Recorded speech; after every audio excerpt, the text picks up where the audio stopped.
Hey guys, welcome to another installment of Harry Potter Theory. Like I've done in the past for Dumbledore, Voldemort, Snape, and McGonagall, I'm going to be listing Harry's top 5 most powerful spells and abilities.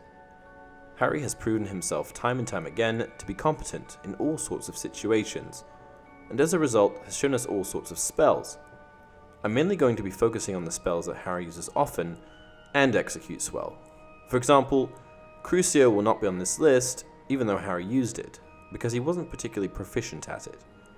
Additionally, the order of the list will be determined by a couple of things. The first being how powerful or complicated the spell is, and the second being how useful it was for Harry. Coming in at number 5 on the list is Severus Snape's spell, Sectum Sempra. Though it is not something that Harry uses regularly, it is powerful, and having studied Snape's textbook for advanced potion making, he does know how to use it. He first uses it on Malfoy rather successfully, leaving him in a pool of his own blood. Snape rushes to Malfoy's side and heals him using a counterspell, Vulnera Sedentur.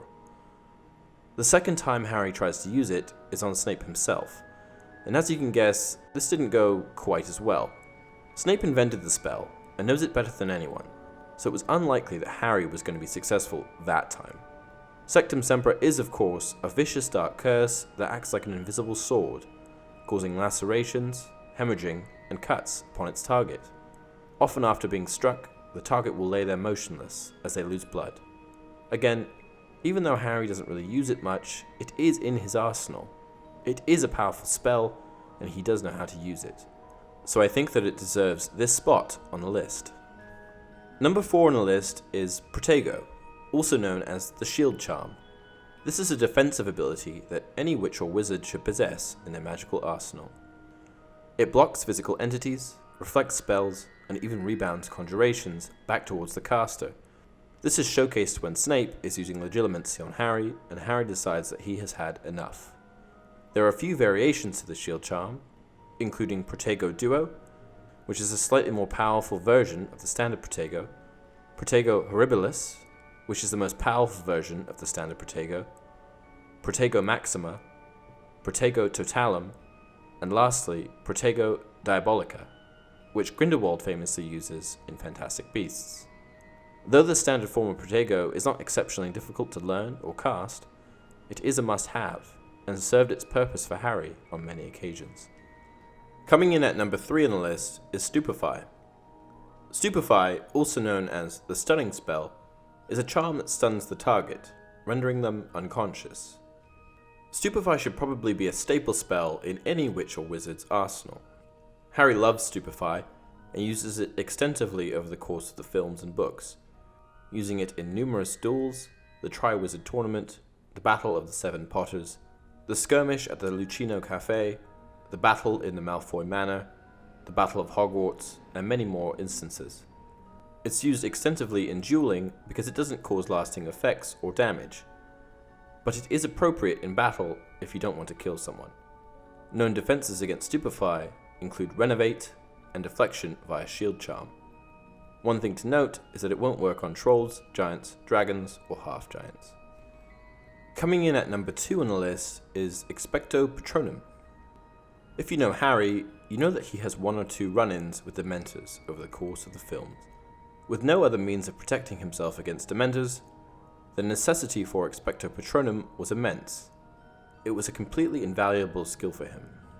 Expecto Patronum, otherwise known as a Patronus charm, is used to create a protective shield around a wizard or witch.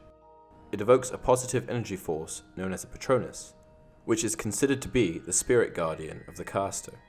Harry's Patronus is a stag, just like his father James. Expecto Patronum is the only known defense against both Dementors and Letherfolds. Not only is it massively useful for Harry, it is also quite a difficult spell to cast. Harry learns it at an extremely young age, and eventually teaches the members of Dumbledore's army how to cast it as well. Coming in at number 1 on the list is Expelliarmus. Okay, I know what you're thinking. Expelliarmus? Isn't that just a disarming charm that's taught to members of the dueling club at Hogwarts? The answer to that is yes. However, it's also the spell that Harry uses to defeat Lord Voldemort. Expelliarmus is essentially used to disarm your opponent and strip them of their wand. It's used extensively in duels, but can actually send an opponent flying through the air if the casting is particularly powerful. So while it is easy to learn, it is exceptionally useful and is one of the main reasons that Lord Voldemort was defeated. When Voldemort cast Avada Kedavra on Harry in the Battle of Hogwarts, Harry responded with Expelliarmus, which then sent Voldemort's Avada Kedavra back at him by the Elder One's recognition that Harry was its true master. So while it's not the most complicated, Expelliarmus did prove to be one of the most significant spells in the series.